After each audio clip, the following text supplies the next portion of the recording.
Hello दोस्तों, welcome back to my channel. Episode 9 की शुरुआत में चाइनीज सब्जेक्ट टीचर यानी फॉर्चून कैट ऐसे में पंक्चुएशन कैसे यूज होते हैं उनके बारे में स्टूडेंट को पढ़ा रही होती है। वो इलिप्सिस के बारे में पढ़ाते हुए कहते हैं, इलिप्सिस यानी जब हम कॉन्वर्सेशन के बीच 6 डॉट्स देते हैं उसे इलिप्सिस कहा जाता है। इलिप्सिस का यूज तभी किया जाता है जब हमारी कही बात का कोई एंड नहीं होता, हम और भी कुछ कहना चाहते हैं तब। इसका यूज फुल स्टॉप के अपोजिट होता है। फुल स्टॉप यानी कॉन्वर्सेशन का एंड होना। अगर तुम ऐसे में पंक्चुएशन सही जगह पर इस्तेमाल करोगे तो तुम्हें मार्क्स मिलेंगे, नहीं तो तुम्हारे मार्क्स डिडक्ट हो जाएंगे। आगे हम देखते हैं कि उनके पर्सनल एजुकेशन के क्लास में टीचर उन्हें बताते हैं कि स्कूल की 30 एनिवर्सरी आने वाली है, तो हमें रिले रेस में जो पार्टिसिपेट करेगा उनके नाम की लिस्ट देनी है। तो डायरेक्टर झाऊ का बेटा कहता है कि हम इस बार पार्टिसिपेट नहीं करेंगे, हमें पढ़ाई भी करनी है, तो दूसरे ही क्लास को जीतने दो। ये सुनकर उनके टीचर कहते हैं, अरे तुम कैसे स्टूडेंट हो, तुम्हें थोड़ी भी एम्बिशन नहीं है, पर जानता हूँ कि तुम ये कर सकते हो और इस बार रिले रेस भी तुम ही जीतोगे। और वो तियानयांग को पार्टिसिपेट करने वाले स्टूडेंट की लिस्ट बनाने को कहते हैं। तियानयांग रिले में खुद का और लीटर पेपर यानी जिन का नाम लिखता है। वो आगे वैंग से कहता है, वैंग तुम लॉन्ग जंप में पार्टिसिपेट करोगे। तो वैंग कहता है, लेकिन मैं ही क्यों। तियानयांग उसे कहता है, तुमने जिस तरह से उन गुंडों की पिटाई कर कर भागते हुए स्कूल में आए हो, उस वजह से तो तुम्हें ही लॉन्ग जंप में पार्टिसिपेट करना चाहिए। उसकी ये बात वहाँ खड़ा जिन्हो सुन लेता है और उसे बहुत बुरा लगता है। अपसेट होकर वहाँ से चला जाता है। वैंग कहता है, इस लॉजिक से तो तियान को हाई जंप में पार्टिसिपेट करना चाहिए क्योंकि उसके ग्रेड हाई है। तभी तियानयांग उसे बताता है कि तियान और जिन्हो कभी भी किसी खेल में पार्टिसिपेट नहीं करते हैं, पर तभी तियान सडनली पार्टिसिपेट करने से हाँ कह देता है। ये सुनकर तियानयांग और बाकी सारे स्टूडेंट बहुत ही खुश हो जाते हैं। वो तियान के लिए क्लैप्स बजाने लगते हैं। तभी डायरेक्टर शू का बेटा वैंग को खेल के रूल्स बताते हुए कहता है कि हर इवेंट में जो क्लास टॉप 3 में आता है उन्हें नंबर के हिसाब से 15, 12 और 9 मार्क्स मिलते हैं और ये बाद में सारे काउंट किए जाते हैं। पिछली बार हमारे क्लास में से बस तियानयांग ने ही पार्टिसिपेट किया था, इसलिए हमें कोई पॉइंट्स नहीं मिले थे, लेकिन इस बार हमारे साथ तियान और वैंग है तो हम जरूर जीतेंगे। और वो सब अब तियान और वैंग का नाम लेके उनको चेयर अप करने लगते हैं। आगे हम देखते हैं कि झाउशी ऑफिस में आता है तो उसे अपने टेबल पर स्नैक्स का एक बॉक्स दिखाई देता है। उसे देखकर मिसेस यंग पूछती है कि ये कैसा बॉक्स है, तो झाउशी उस बॉक्स को देखकर बहुत ही खुश होकर उसे बताता है कि ये लिंजी ने बनाए होंगे, क्योंकि जब वो यूके में पढ़ाई कर रहा था तभी उसने ये सीखे हैं। क्या तुम इसे खाना चाहती हो? तो मिसेस यंग जल्दी से खुश होकर कहती है, हाँ क्यों नहीं। तो झाउशी बिना कुछ सोचे ही सारा बॉक्स मिसेस यंग को दे देता है। वो जल्दी से उसे खाने लगती है और कहती है, ये तो बहुत ही डिलीशियस है, क्या तुम नहीं इसे खाना चाहते? तो झाउशी कहता है, नहीं तुम्हें इसे खा लो। अब झाउशी परेशान होकर जिन्हो के बारे में सोचने लगता है। तभी हमें पास्ट का एक सीन दिखाया जाता है जब ये सारे स्टूडेंट पीई क्लास के बीच में एक दूसरे के साथ अच्छे से घुल मिल रहे थे, लेकिन तभी जिन्हो वहाँ से चला जाता है।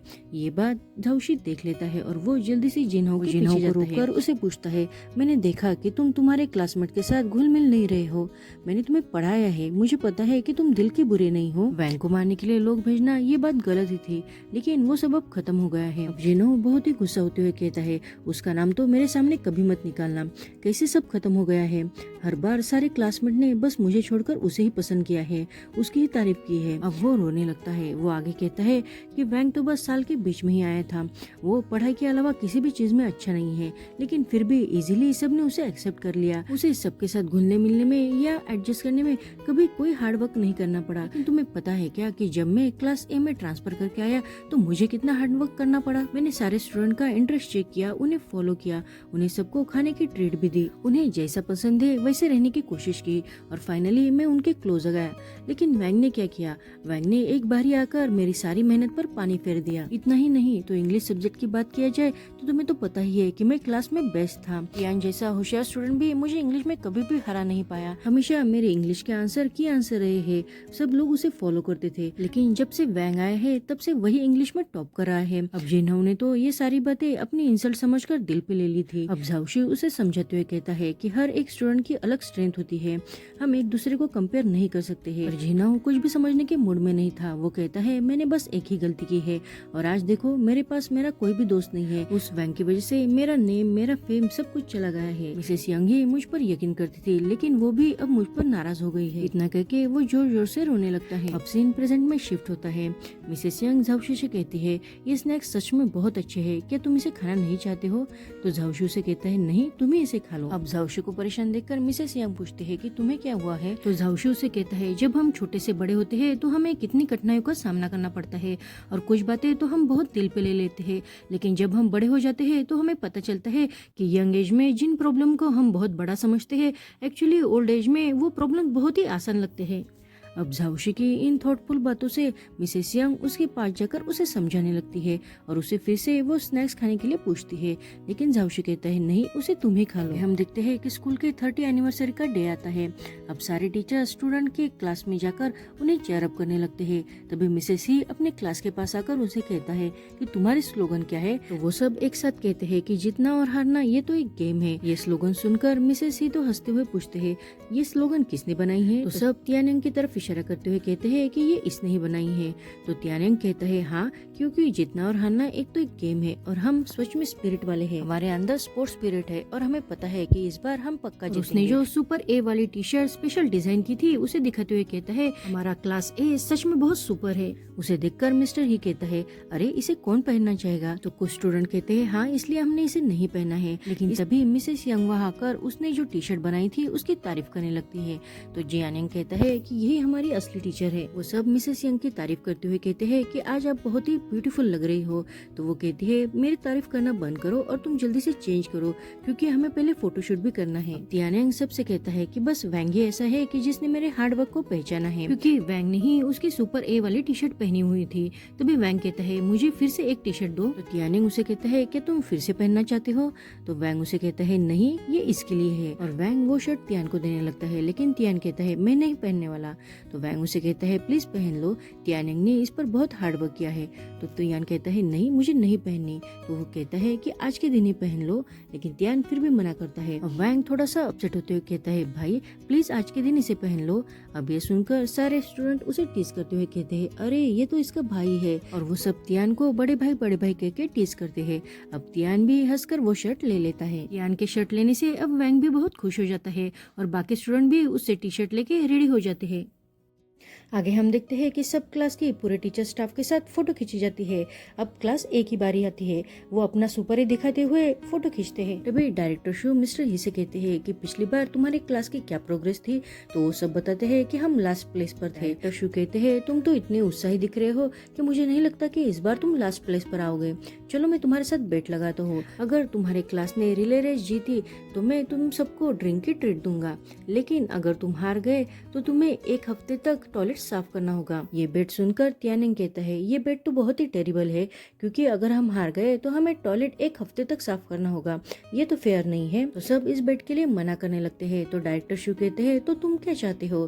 तभी झाओशी कहता है हम स्ट्राइकिंग चाहते हैं, अगर डायरेक्टर शू ने बेट लगाई है तो हम भी कुछ बड़ा ही करेंगे। अब सब स्टूडेंट इस बात के लिए एग्री हो जाते हैं। वो सब स्टूडेंट और टीचर डायरेक्टर शू को इस बेट के लिए बहुत फोर्स करते हैं, तो उन्हें भी अब ना चाहते हुए भी इस बेट के लिए हाँ कहना पड़ता है। सबसे पहले रिले रेस ही होने वाली थी। तियान और वैंग एक दूसरे के साथ स्ट्रेचिंग करते हुए एक्सरसाइज करते हैं। दोनों को ऐसे एक साथ तियान के पापा दूर से ही देख लेते हैं। फाइनली रिले रेस शुरू हो जाती है। तियान यंग स्टार्टिंग में था। वो सबसे फास्ट भागकर लिटिल पेपर के पास पहुंच जाता है और वो भागने लगती है, लेकिन जब वो भाग रही थी तो एक लड़की उसे धक्का दे देती है, तो वो नीचे गिरती है। इसी कारण उसे वैंग के पास पहुंचने में बहुत टाइम लग जाता है। जब वो वैंग के पास पहुंचती है तो तब तक वैंग के सब कॉम्पिटिटर्स आगे भाग चुके थे। अब वैंग बहुत ही पीछे था, लेकिन वो अपनी पूरी स्ट्रेंथ लगाकर जोर से भागता है और जल्दी से तियान के पास पहुंच जाता है। वो तो इतना थक जाता है कि वहीं बैठकर आराम करने लगता है। अब तियान की बारी आती है। तियान भी अब जोर से भागने लगता है। उसे देखकर उसके पापा बहुत खुश हो जाते हैं। तियान सबसे पीछे होते हुए भी अब दौड़ते हुए आगे आ जाता है। तियान और क्लास बी का लड़का दोनों एक साथ फिनिश लाइन पार करते हैं। अब सब बहुत क्यूरियस होते हैं कि जीता कौन है, इसलिए जियान तियांग जल्दी से उनके पास आके पूछता है, लेकिन तियान उसे इशारों से बताता है कि तुम रेफरी से पूछो। अब तियान यांग जल्दी से रेफरी के पास जाकर चुपके से उनकी बातें सुनने लगता है और वो खुश होकर सबके पास आकर कहता है कि अब डायरेक्टर शो स्ट्राइकिंग करेंगे। इसका मतलब ये था कि तियान और उसका क्लास ए रेस जीत चुके थे। जीतने के बाद सारे स्टूडेंट खुश होकर डायरेक्टर शू के पास आकर उन्हें स्ट्रेकिंग के लिए कहते हैं। तो डायरेक्टर शू अपने वादे से मुकरते हुए कहते हैं, अरे तुमने कुछ गलतफहमी हो गई है, मैंने ऐसा कुछ कहा ही नहीं।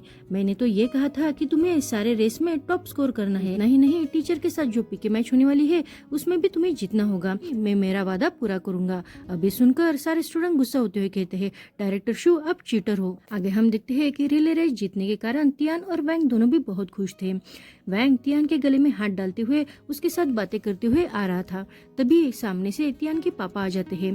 तियान के पापा वैंग को देखकर उसे पूछते हैं कि ये कौन है। तभी तियान जल्दी से कह देता है, इससे आपका कोई संबंध नहीं है, और वो वैंग के साथ फिर से वहाँ से जाने लगता है। लेकिन उसके पापा फिर से उसका रास्ता रोकते हैं और वो वैंग की तरफ देखते हैं। तो वैंग भी अब उनका इशारा समझकर उन दोनों को अकेला छोड़ के वहाँ से आगे जाता है। लेकिन उसे तियान को अकेला छोड़ने का बिल्कुल भी मन नहीं था। तियान तो अपने पापा को वहाँ देखकर बिल्कुल भी खुश नहीं था। तभी उसके पापा कहते हैं, अरे तुमने आज की मैच में, और वो उसके कंधे पर हाथ रखने लगते हैं। लेकिन तियान गुस्से से उनका हाथ हटाकर वहाँ से जल्दी से वैंग के पास चला जाता है। आगे हम देखते हैं कि सारे स्टूडेंट्स और टीचर्स सब गेम एंजॉय कर रहे थे। लेकिन तभी झाओशी और लांजी मिसेस यंग को ढूंढने लगते हैं। वो दोनों सारे स्टूडेंट से और मिस्टर ही से मिसेस यंग के बारे में पूछते हैं। लेकिन सब लोग कहते हैं कि हमने तो उन्हें कब का देखा ही नहीं। और वो दोनों मिसेस यंग की फिक्र करते हुए उसे सारी जगह पर ढूंढने लगते हैं। लेकिन न ही तो उन्हें मिसेस यंग मिलती है, न ही उसका फोन लगता है। इसलिए वो दोनों और भी परेशान हो जाते हैं। आगे हम देखते हैं कि मिसेस यंग को उन लोगों ने ही किडनैप किया था जिन्होंने वैंग को हैप्पीनेस शॉप के बाहर मारने की कोशिश की थी। वो मिसेस यंग के साथ बदतमीजी करने लगते हैं और उसकी फोटो निकालने लगते हैं। वो अब डरते हुए कहते हैं, लेकिन तुम लोगों को क्या चाहिए? तो वो कहता है, तुम तो टीचर हो ना, तुम्हें तो स्टूडेंट को इनकरेज करना चाहिए, लेकिन तुम स्टूडेंट पर डिसअपॉइंट हो गई हो और उस वजह से एक स्टूडेंट तो मरने के लिए भी तैयार हो गया है। तुम सच में एक मर्डरर हो। अब ये सुनकर वो कहती है, तुम लोगों को कुछ गलतफहमी हो गई है, तुम किस बारे में बात कर रहे हो? ये सुनकर वो उसे और भी अब्यूज करने लगते हैं। अभी उसी वक्त वहाँ लांजी और झाओशी आते हैं। झाओशी उन गुंडों को मारने लगता है। वो गुंडे अब झाओशी से डरकर एक एक करके वहाँ से भाग जाते हैं। तभी लांजी जल्दी से मिसेस यंग के पास आकर उसकी रस्सी खुलने लगता है और वो उसे उठाने की कोशिश करता है, लेकिन उसके पैर में मोच आने के कारण वो उठ नहीं पाती। तो लांजी ही उसका हाथ पकड़कर उसे चेयर पर बिठा देता है और उसके पैर को देखने लगता है। उन दोनों को ऐसे साथ में देखकर झाओशी को बहुत बुरा लगता है। उन दोनों को जानबूझकर अकेला छोड़ने के लिए कहता है, मैं जल्दी से फर्स्ट एड बॉक्स लेके आता हूँ, और इतना कहके वो वहाँ से चला जाता है। अब जब वो ऑफिस में फर्स्ट एड बॉक्स लेने आता है तो उसे लांजी और मिसेस यंग का टेबल आमने सामने दिखाई देता है। उसे देखकर उसे और भी बुरा लगता है और वो मिसेस यंग के टेबल पर आता है तो उसे वहाँ लांजी ने जो उसके लिए स्नैक्स बनाए थे वो दिखाई देते हैं, और वो कप भी जो लांजी ने मिसेस यंग को दिया था। अब झाओशी जल्दी से वो स्नैक्स हाथ में लेकर उसे खाने लगता है और लांजी को याद करता है। ऐसा लगता है कि झाओशी ने लांजी की फीलिंग की कभी केयर नहीं की, क्योंकि लांजी ने जो स्नैक्स उसके लिए बनाए थे वो उसने सारे के सारे मिसेस यंग को दे दिए। लेकिन जब उसने लांजी को किसी और के साथ देखा तो वो अपनी फीलिंग को छुपा नहीं पाया और लांजी को बहुत ही मिस करने लगा।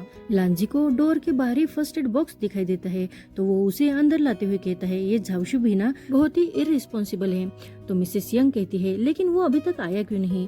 तो लांजी कहता है, जाने दो, उसे भूल जाओ। और वो मिसेस यंग की चोट को ट्रीट करते हुए उसे बैंडेज करता है और पूछता है, क्या तुम्हें और कहीं हर्ट हुआ है?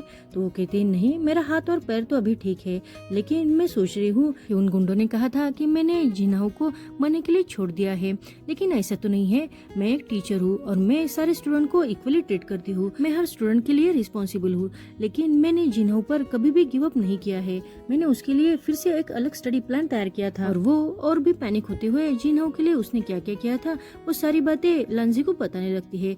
लांजी अब उसकी बात काटते हुए और उसे तसल्ली देते हुए कहता है, तुमने कुछ भी गलत नहीं किया है, इसलिए खुद पर डाउट करना बंद कर दो। अब उसकी ये बात सुनकर मिसेस यंग को बेटर फील होता है और वो स्माइल करने लगती है। दूसरी तरफ हम देखते हैं कि रनिंग में तियानंग जीत जाता है। क्लास ए के सारे स्टूडेंट बहुत ही खुश होकर उसे कांग्रेचुलेट करते हुए कहते हैं, वे जरूर जीतेंगे और डायरेक्टर शू को स्ट्रेकिंग ही करनी पड़ेगी, लेकिन अब बस हाई जंप और लॉन्ग जंप बाकी है, तो हम बेट जीतेंगे या हारेंगे ये बस अब तियान और वैंग पर डिपेंड है। अब हम देखते हैं कि हाई जंप की कंपटीशन होती है। तियान उसमें पार्टिसिपेट करने वाला था। तियान 1.8 मीटर का नया रिकॉर्ड बनाकर वो कंपटीशन जीत जाता है। उस वजह से उसके क्लास के सारे स्टूडेंट बहुत ही खुश हो जाते हैं। दूसरी तरफ अब वैंग की बारी थी। उसने लॉन्ग जंप में पार्टिसिपेट किया था। फर्स्ट अटेम्प्ट में वो अच्छा स्कोर करता है, लेकिन उसका अपोनेंट उससे भी हाई स्कोर लेता है। अब वैंग को जीतने के लिए अपने अपोनेंट से ज्यादा स्कोर लाने जरूरी थे, और वो उसका लास्ट अटेम्प्ट था। इसलिए वो अब जब ग्राउंड पर आता है तो सबसे पहले अपना ब्रासलेट देखकर तियान को याद करता है और अपनी जी जान लगाकर लॉन्ग जंप लेकर अच्छा स्कोर लाता है। उसके कारण क्लास 8 जीत जाती है। सब स्टूडेंट बहुत ही खुश हो जाते हैं, लेकिन वैंग जब उठने की कोशिश करता है तो उसे समझ में आ जाता है कि उसके पैर में मोच आ गई है, इसलिए वो वही बैठा रहता है। ये बात अब तियानयांग देख लेता है और वो जल्दी से उसके पास आकर पूछता है, क्या तुम ठीक हो? लेकिन वैंग उसे कहता है, हाँ मैं ठीक हूँ। बेचारे डायरेक्टर शू को तो इस बात की चिंता थी कि अगर क्लास 8 जीत गया तो उन्हें स्टेकिंग करना पड़ेगा, इसलिए वो बहुत ही परेशान दिख रहे थे। दूसरी तरफ हम देखते हैं कि मिसेस यंग कहती है कि झाउशी अभी तक क्यों नहीं वापस आया होगा। तो लांजी उसे कहता है, चलो हम ही यहाँ से जाते हैं, और वो दोनों अब बाहर आने लगते हैं। लेकिन तभी वहाँ झाउशी आ जाता है। उसे देखकर वो पूछती है कि तुम कहाँ गए थे? तो झाउशी कहता है, अब फाइटिंग के बाद मुझे बहुत भूख लगी थी, इसलिए मैं कुछ खाने गया था। तो मिसेस यंग उसे कहती है, क्या तुमने अकेले ही सब कुछ खा लिया? हम दोनों के लिए कुछ तो लाना था। तो वो कहता है, मैंने तुम्हारा ही स्नैक्स खाया है। अब ये सुनकर वो कहती है, मैंने तुम्हें बार बार उसे खाने के लिए कहा, तब तो तुमने वो नहीं लिया और अब तुमने चुपके से उसे खा लिया। अब लांजी उसे पूछता है, क्या तुम दोनों मेरे स्नैक्स की बात कर रहे हो? तो वो कहती है, हाँ। तो लांजी कहता है, तो फाइटिंग करना बंद करो, मैं अगली बार और भी ज्यादा बनाऊंगा। अब ये सुनकर झाउशी बहुत ही उदास हो जाता है। तभी मिसेस यंग लांजी से कहती है, मैंने सुना है कि तुम बहुत अच्छा खाना बनाते हो, तो मैं भी उसे ट्राई करना चाहती हूँ। तो लांजी कहते हैं, हाँ क्यों नहीं। इस बात के लिए मिसेस यंग लांजी से पिंकी प्रॉमिस करती है और वो झाउशी को भी अपने साथ प्रॉमिस करने के लिए कहती है। अब झाउशी के हाथ देखकर लांजी कहता है, अरे तुम्हें भी तो चोट लगी है ना? तो झाउशी उसे कहता है, इन छोटी मोटी चोटों से मुझे कुछ नहीं होता। और वो तीनों भी वहाँ से निकलकर अब ग्राउंड में आ जाते हैं। आगे हम देखते हैं कि 3 पैर की रेस होने वाली थी। वहाँ टीचर और स्टूडेंट दोनों भी पार्टिसिपेट करते हैं। तियान और वैंग दोनों एक ग्रुप में थे। तियान जब बेल्ट बांध रहा था तभी वैंग के दर्द की वजह से चीख निकलती है। तो तियान उसे पूछता है, क्या हुआ है? तो वैंग उससे झूठ बोलते हुए कहता है, कुछ भी नहीं। लेकिन तियान उसकी तरफ देखकर जल्दी से उसके पैर को देखने लगता है, लेकिन वैंग अपना पैर दूर करता है। तो वो कहता है, हिलो मत, और वो उसके सॉक्स नीचे करके देखता है तो उसे वैंग के एंकल पे मोच के कारण सूजन दिखाई देती है। तो वो जल्दी से वैंग पर गुस्सा होते हुए टीचर से कहता है कि हम दोनों पार्टिसिपेट नहीं करेंगे। वैंग उसे बार बार कहता है कि मैं ठीक हूँ, लेकिन तियान उसकी बात ना सुनते हुए टीचर से कहता है कि इसके पैर में मोच आ गई है, इसलिए मैं इसे हेल्थ सेंटर लेके जाता हूँ। और वो जल्दी से वैंग के सामने आकर उसे अपने पीठ पर बैठने के लिए कहता है। वैंग तो एम्बेरस होने के कारण उसके पीठ पर बैठने के लिए मना करते हुए कहता है कि अगर हम हार गए तो उन्हें सबको स्ट्रेकिंग करनी पड़ेगी। लेकिन तियान उसे कहता है, मैंने तुम्हें कहा ना कि जल्दी से बैठो। अब वैंग भी उसकी बात मानकर उसकी पीठ पर बैठ जाता है और वो दोनों वहाँ से हेल्थ सेंटर के लिए चले जाते हैं। और जाते हुए अपनी जगह पर सिरोई को रेस कंटिन्यू करने के लिए कहता है। आगे हम देखते हैं कि उनके जाने के बाद तिपाई की रेस स्टार्ट हो जाती है। उनमें टीचर से जीत जाते हैं। सिरोई के कारण उनमें स्टूडेंट हार जाते हैं। इस कारण वो सब अब बहुत अपसेट हो जाते हैं, क्योंकि अब वो डायरेक्टर शू से अपनी बेट हार चुके थे। हेल्थ सेंटर आते हुए तियान वैंग से पूछता है कि तुम अभी भी मेरे पीठ पर आने के लिए क्यों मना कर रहे थे? तो वैंग उसे कहता है कि मुझे बहुत एम्बेरस फील हो रहा था ना, इसलिए। तो तियान उसे कहता है, इसमें एम्बेरसिंग की क्या बात है? ऐसा नहीं है कि तुम पहली बार मेरे पीठ पर बैठ रहे हो। वैंग उसे कहता है, तुम ज्यादा मत बोलो, तुम्हारी गर्दन मेरे हाथ में है। तो तियान उसे कहता है, तो तुम भी मत बोलो कि तुम मेरे हाथ में हो। ये सुनकर वैंग तो चुप हो जाता है। तो तियान उसे हंसते हुए कहता है, अब बोलो। तो वैंग कहता है, मुझे कुछ नहीं कहना है। और वो तियान के गर्दन पर देखता है तो उसे वहाँ चोट और पसीना दिखाई देता है। तो वो तियान से पूछता है, क्या तुम थक गए हो? तो तियान उसे कहता है, अगर तुम चाहते हो कि मैं ना थकूं तो तुम प्लीज सीधी तरह से बैठो। लेकिन वैंग एम्बेरस होते हुए उसके क्लोज नहीं जाता। तो तियान उसे कहता है, क्या तुम थक गए हो? तो वैंग कहता है, मैं क्यों थकूंगा? तो तियान उसे कहता है, तुम ऐसे अकड़ के क्यों बैठे हुए हो? अभी उसकी ये बात सुनकर वैंग जल्दी से अपना चेहरा तियान के शोल्डर पर रख देता है। अब तियान हंसते हुए उसे हेल्थ सेंटर लेके जाता है। वहाँ डॉक्टर उसके एंकल को बैंडेज करते हुए कहती है कि तुम्हें कुछ दिनों तक आराम करना चाहिए, और वो तियान को उसका ख्याल रखने के लिए कहती है। अब तियान पेन लेकर उस बैंडेज पर कुछ लिखने लगता है। तो वैंग उसे कहता है, तुम क्या कह रहे हो?